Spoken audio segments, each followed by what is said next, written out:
Hello everyone, welcome back to Mind Matters. This season, I want to talk about prejudices, not just from a moral or ethical perspective, but really looking at how they operate in our brains. How do these hidden influencers shape our decisions? I will talk about some lesser-known biases like the IKEA effect, pratfall effect, or the Dunning-Kruger effect. I explore how we think so we can reshape our world from the inside out, because in the end, every mind matters. Prejudice.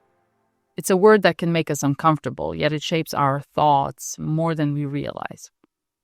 Welcome to Season 3 of Mind Matters. I'm Ivana, and this season I'll be investigating how prejudice, bias, and heuristics influence everything from the snap judgments we make about strangers to the political stances we passionately defend. I'll explain where these mental shortcuts come from, why we rely on them, and how to recognize them in our everyday lives.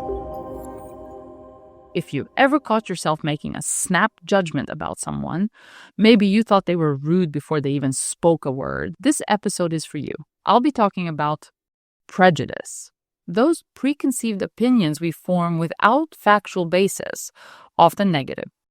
Bias, a systematic departure from rational judgment.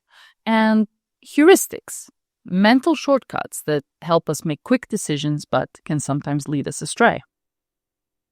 Today's discussion is all about how these patterns develop, what purpose they serve, and how we can become more aware of them in our daily lives. So let's get started. Here's a provocative question. Did you know that research indicates over 80% of individuals may show implicit bias or being very judgmental on the implicit association test? That's from studies by psychologists Mazar and Banaji and Anthony Greenwald. If you find that surprising, you're not alone. We often believe we're objective and fair-minded, but the truth is we all carry biases we may not even be aware of. Understanding these biases, whether we call them prejudice, implicit bias, or cognitive heuristics, is important because it directly impacts our daily interactions, our relationships, our political choices, and even workplace decisions, especially in places like Luxembourg and all over Europe, where cultures and nationalities constantly intersect. Recognizing these hidden influences can improve how we relate to one another. Here's what I'll cover: the psychological and neurological roots of prejudice, bias, and heuristics. Real-world implications, how these processes play out in our decisions, workplace, social media, and politics. Practical applications, tools, and techniques to help us identify and manage bias in our own lives. By the end, I hope you'll walk away with a greater awareness of your own thought patterns and some strategies to cultivate more informed, compassionate decisions. First, let's go back, way back, to our evolutionary history. Imagine our distant ancestors living in small tribes. If you encountered a stranger, your brain's priority was to figure out if they were friend or enemy. A split-second decision could mean life or death. As a result, our brains evolved heuristics, mental shortcuts, to quickly categorize and respond to threats or opportunities. This in-group, out-group dynamic also created early forms of prejudice. Favoring the in-group and mistrusting the out-group was a survival tactic. Today, we live in much more complex societies, but these ingrained shortcuts still influence us, often unconsciously. Let's bring in the heavyweights of cognitive psychology, Daniel Kahneman and Amos Tversky. In the 1970s, they identified key heuristics like availability heuristic. This is when we judge the frequency or probability of events by how easily examples come to our mind. If we see a particular news story over and over, say about violent crime, we start thinking that crime is everywhere.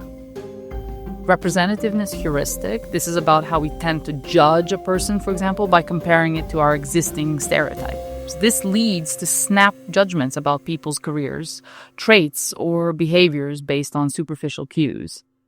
Their work, including judgment under uncertainty, heuristics and biases, and prospect theory, showed how our brains systematically deviate from purely logical thinking. In fact, Kahneman later won a Nobel Prize in economics for illustrating how humans aren't as rational as classical economic theory once assumed. Moving forward to the 90s, Mazarin Banaji and Anthony Greenwald introduced the concept of implicit bias. Their implicit association test measures how quickly we associate certain words or images, basically testing the judgments we might not consciously agree with. For example, you might be faster at pairing certain ethnic groups with negative words if you hold an implicit bias, even if you consciously believe in equality. Neuroscience also chimes in here. Researchers like Elizabeth Phelps and Susan Fiske found that brain regions like the amygdala, involved in threat detection, can activate upon seeing faces of people from different racial or social groups, often outside our conscious awareness. Recent studies show that our brains are malleable. With consistent effort and exposure to counter-stereotypical information, our implicit judgments can, in fact, shift over time. This is the promise of neuroplasticity, the idea that our brains can reorganize neural pathways based on new experiences and learning. I want to highlight a couple of newer findings. Forscher and colleagues found that while implicit biases are deeply ingrained, they can be moderated through targeted interventions. And Chapman and Lickel studied how social identity and perceived threats influence prejudice. Their work shows that when we feel our group's status is threatened, we're more likely to display negative judgment toward outgroups. These studies show us that our biases aren't set in stone, they're contextual, and with awareness plus intervention, we can nudge ourselves toward more equitable thinking. Now that I've laid the scientific foundation, let's look at where these biases show up in our everyday lives. First example, the availability heuristic can lead us to overestimate the frequency of dramatic events, like violent crime, if we see them reported repeatedly on social media. This also drives our perceptions in politics and health.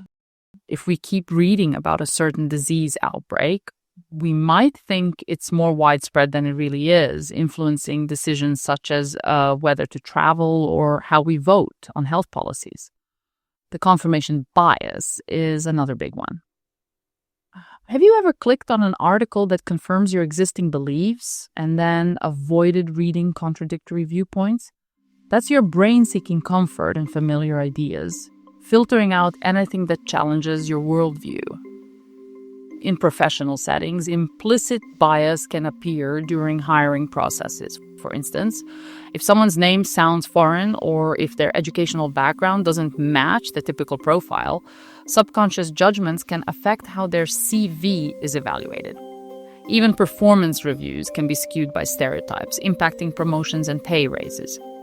Organizations across Europe, Luxembourg included, are increasingly aware of these issues, implementing policies like blind recruitment, where personal details are hidden to minimize bias. This is a concrete way to mitigate implicit prejudice and focus on skills and qualifications. Historically, propaganda heavily exploited prejudice and bias to rally populations for or against certain groups.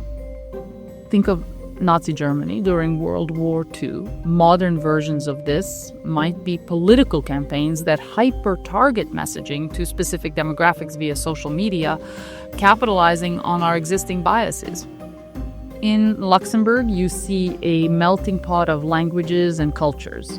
The potential for cultural misunderstanding or stereotyping is high. Yet, it's also an opportunity to expand our perspectives if we approach each other with curiosity rather than knee-jerk assumptions. Finally, the algorithms on social media, whether it's Facebook, Twitter, Instagram, or TikTok, tend to show us content we already like.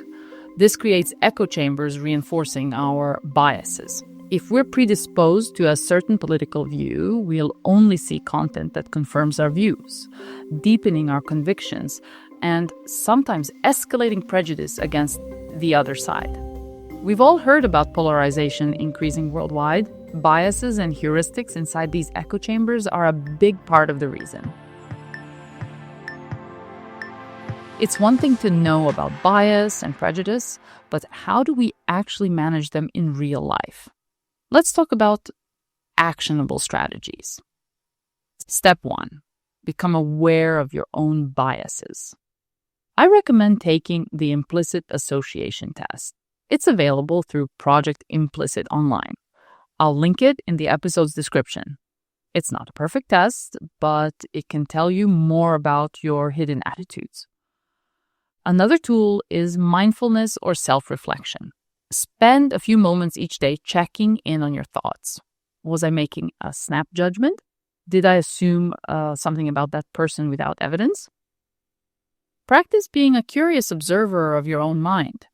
One of the best ways to reduce prejudice is the contact hypothesis, the idea that regularly engaging with people from different backgrounds breaks down stereotypes. This could mean joining a multicultural club, attending diverse community events, or forming friendships across cultural lines. Perspective taking is also potent if you can momentarily see the world from someone else's vantage point. Through reading, documentaries, or deep conversations, your bias tends to diminish.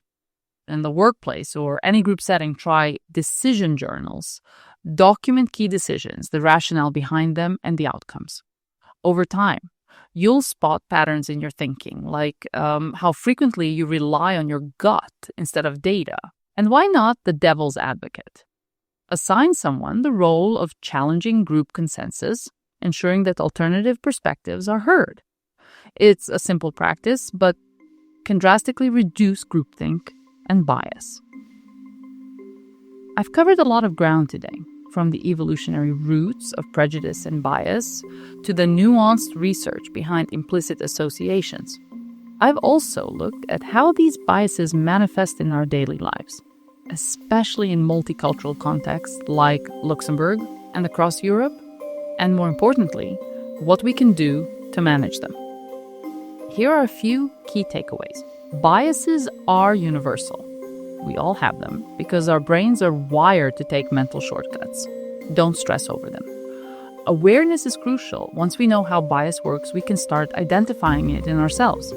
Practical interventions like mindfulness, counter stereotypical exposure, structured decision-making, and seeking out disconfirming evidence can help us think more clearly and act more fairly. Over the next week, try to challenge yourself to notice when you might be falling back on a bias or heuristic. What assumption am I making here? And is it really grounded in fact? And if you're feeling inspired, go take implicit association test online to see if you learn something new about yourself. I'd also love to hear from you. Have you experienced a moment where you realized you were being biased? How did you handle it? Thank you for joining me on Mind Matters Season 3, where each week I will explore the science of prejudice, bias, and heuristics. I'm sure you can apply these insights within your family life, friendships, and work. If you found this episode helpful, please subscribe on Spotify, YouTube, or Apple Podcasts and share it with a friend. Together, we can build a more understanding, empathetic world, one insight at a time. Until next time, this is Ivana wishing you a bias-aware and open-minded week. I will link all the studies and references in the show's description. If you found this discussion insightful, please consider sharing it with friends, family, or colleagues.